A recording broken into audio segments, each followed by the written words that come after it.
السلام علیکم۔ آج منگل ہے، جولائی کی 16 تاریخ۔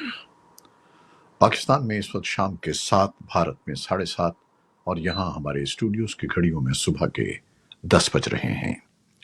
وائس آف امریکہ واشنگٹن کی اردو سروس سے میں ہوں خالد حمید، خبروں کے ایک بلٹن کے ساتھ۔ امریکہ میں Republican party convention, Pakistan, Bharat اور افغانستان کے ساتھ غزہ کی تازہ ترین صورتحال اور عالمی خبریں آج کے اس بلٹن میں شامل ہیں۔ امریکہ کی ریپبلکن پارٹی نے سابق صدر ڈونلڈ ٹرمپ کو باضابطہ طور پر اپنا صدارتی امیدوار نامزد کر دیا ہے۔ سابق امریکی صدر تیسری مرتبہ یہ نامزدگی حاصل کرنے میں کامیاب رہے ہیں۔ ریپبلکنز کا 4 روزہ نیشنل کنونشن وسکانسن کے شہر ملواکی میں ہو رہا ہے۔ اس سے قبل ڈونلڈ ٹرمپ نے نومبر میں صدارتی انتخابات کے لیے اپنے ساتھ نائب صدر کے لیے سینیٹر جے ڈی وینس کو امیدوار نامزد کیا ہے۔ اوہایو کے سینیٹر جے ڈی وینس سن 2022 میں سینٹ کے لیے منتخب ہوئے تھے اور وہ سابق صدر کے امریکہ کو دوبارہ عظیم بنائیں کے ایجنڈے کے زبردست چیمپئن بن گئے ہیں۔ نامزد نائب صدر کی اہلیہ بھارتی نژاد اوشا چلوکری ہیں۔ اوشا امریکی سپریم کورٹ کے چیف جسٹس جان رابرٹس اور جسٹس بریٹ کیوینو کی معاون رہی ہیں۔ کنونشن کے بارے میں ٹرمپ نے ایک اخبار واشنگٹن ایگزامینر سے بات کرتے ہوئے کہا کہ کنونشن میں ان کے خطاب میں اب قومی اتحاد کی اپیل بھی شامل ہوگی۔ اس سے پہلے صدر جو بائیڈن نے کہا تھا کہ ہم بحیثیت قوم متحد ہیں اور ہم ایسا واقعہ دوبارہ نہیں ہونے دیں گے۔ ان کا کہنا تھا کہ سیکریٹ سروس ٹرمپ کی حفاظت کو یقینی بنانے کے لیے تمام ضروری وسائل فراہم کرے گی اور حفاظتی اقدامات کرے گی۔ مزید تفصیلات کے لیے ہمارے سوشل میڈیا پلیٹ فارمز پر آئیے۔ امریکہ کے سابق صدر ڈونلڈ ٹرمپ پر ریاست پینسلوینیا میں ایک ریلی کے دوران قاتلانہ حملے کے بعد امریکی خفیہ سروس سے استفسار کیا جا رہا ہے کہ رائفل بردار حملہ آور کیسے اسٹیج کے قریب پہنچ گیا تھا۔ سیکریٹ سروس کی ڈائریکٹر کمبرلی چیٹل 22 جولائی کو ایک سماعت کے سامنے پیش ہو کر قانون سازوں کے سوالوں کے جواب دیں گی۔ امریکہ نے حکومت پاکستان کی جانب سے تحریک انصاف پر پابندی کے فیصلے پر اپنے رد عمل میں کہا ہے کہ کسی سیاسی جماعت پر پابندی واشنگٹن کے لیے باعث تشویش ہوگی۔ محکمہ خارجہ کے ترجمان میتھیو ملر نے میڈیا بریفنگ کے دوران پی ٹی آئی پر پابندی سے متعلق ایک سوال کے جواب میں اپنے تبصرے میں کہا کہ ہم سمجھتے ہیں کہ یہ ایک پیچیدہ سیاسی عمل کا آغاز ہے، لیکن یقیناً کسی سیاسی پارٹی پر پابندی لگانا ایک ایسی بات ہوگی جو ہمارے لیے بڑی تشویش کا باعث ہوگی۔ پاکستان کے وزیر اطلاعات عطا اللہ تارڑ نے پیر کو پریس کانفرنس میں اعلان کیا تھا کہ حکومت نے پی ٹی آئی پر پابندی کا فیصلہ کیا ہے۔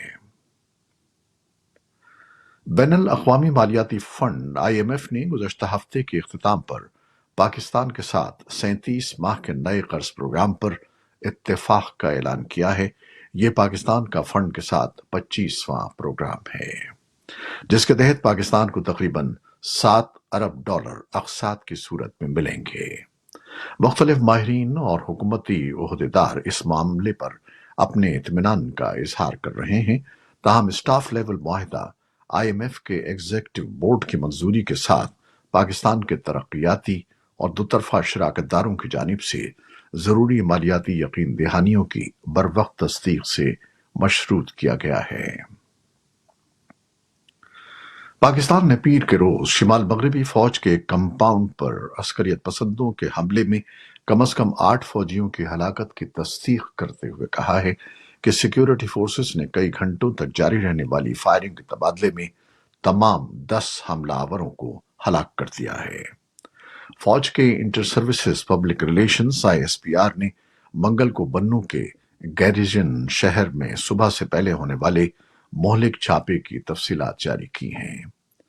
پاکستانی حکام نے اس حملے کا براہ راست الزام افغانستان میں مقیم حافظ گل بہادر گروپ پہ لگایا ہے۔ اس حوالے سے طالبان حکومت کا موقف تاحال سامنے نہیں آیا ہے۔ پاکستان کے دفتر خارجہ کا کہنا ہے کہ عمان میں منگل کو مسجد میں فائرنگ سے ایک واقعے میں 4 پاکستانی جاں بحق ہو گئے ہیں۔ واقعے میں 30 افراد زخمی ہوئے ہیں جو مقامی ہسپتال میں زیر علاج ہیں۔ پاکستانی سفیر عمران علی نے ہسپتال میں بعض زخمیوں کی عیادت کی۔ انہوں نے مزید کہا کہ زخمیوں اور ان کے لواحقین کی مدد کے لیے ایک ہاٹ لائن قائم کی گئی ہے۔ مسقط میں امریکی سفارتخانے نے فائرنگ کے بعد سیکیورٹی الرٹ جاری کیا اور منگل کو تمام ویزا اپائنٹمنٹس منسوخ کر دیں۔ طالبان کی وزارت مواصلات اور انفارمیشن ٹیکنالوجی نے منگل کے روز یوم عاشور کے موقع پر کابل اور کچھ دوسرے صوبوں میں مواصلاتی نیٹ ورکس کی کاروائیاں معطل کر دی ہیں۔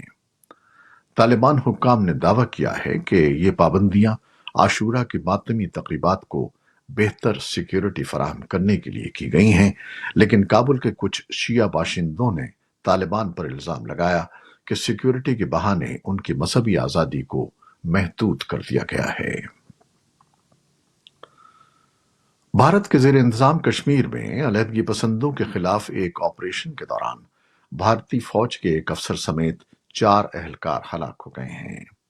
سری نگر سے وائس آف امریکہ کے نمائندے یوسف جمیل کے مطابق حکام نے منگل کو بتایا کہ فوج اور کشمیر پولیس کے مشترکہ آپریشن کے دوران عسکریت پسندوں کی فائرنگ سے زخمی 4 اہلکار دم توڑ گئے۔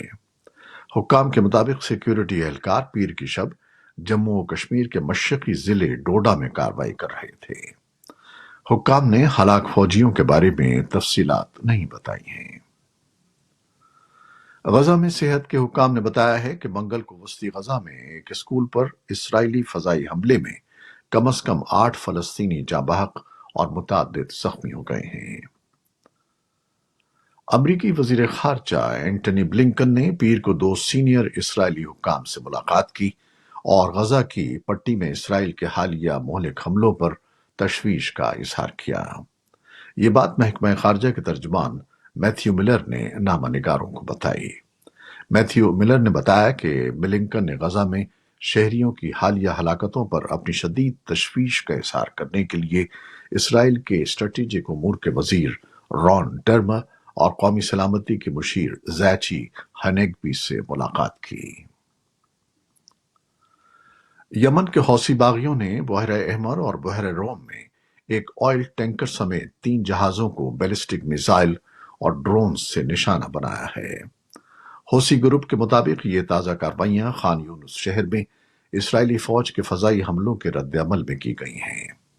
امریکی سینٹرل کمانڈ نے پیر کو دیر گئے ان حملوں کی تصدیق کرتے ہوئے کہا کہ ان حملوں میں کسی قسم کے نقصان یا زخمی ہونے کی اطلاع نہیں ملی۔ کرملن نے یوکرین کے صدر ولادیمیر زیلنسکی کی جانب سے مستقبل کے امن سربراہی اجلاس کی بظاہر دعوت پر ایک محتاط رد عمل ظاہر کرتے ہوئے کہا ہے کہ روس کو پہلے یہ سمجھنا ہوگا کہ مذاکرات میں شرکت کی دعوت سے کیف کا کیا مطلب ہے۔ زیلنسکی نے پیر کے روز کہا تھا کہ یوکرین کے تنازع پر دوسرے سربراہی اجلاس میں روس کی نمائندگی ہونی چاہیے۔ دوسری جانب واشنگٹن نے یوکرین کی طرف سے دوسرے سربراہی اجلاس میں روس کو مدعو کرنے کے فیصلے کی حمایت کی ہے، لیکن امریکہ کے محکمہ خارجہ کے ترجمان کا کہنا ہے کہ آیا ماسکو ان مذاکرات کے لیے تیار ہے یا نہیں۔ بنگلہ دیش میں پولیس نے بتایا ہے کہ سرکاری ملازمتوں کے کوٹے پر حریف گروپوں کے درمیان پرتشدد جھڑپوں کے دوران منگل کے روز کم از کم 3 افراد ہلاک ہو گئے ہیں، جبکہ گزشتہ روز 400 سے زائد افراد زخمی ہوئے ہیں۔ افغانستان کے مشرقی علاقوں میں پیر کو ہونے والی شدید بارشوں اور طوفان سے کم از کم 35 افراد ہلاک ہو گئے، جن میں بچے اور خواتین شامل ہیں۔ اور افغانستان کے بغلان صوبے کے انفارمیشن اینڈ کلچر کے ڈائریکٹر مصطفیٰ ہاشمی نے خبردار کیا ہے کہ شمالی افغانستان میں منگل کو ایک بس الٹنے سے کم از کم 17 افراد ہلاک اور 34 زخمی ہو گئے ہیں۔ اور اب ایک اعلان۔ وائس آف امریکہ اب واٹس ایپ چینل پر بھی دیکھا جا سکتا ہے۔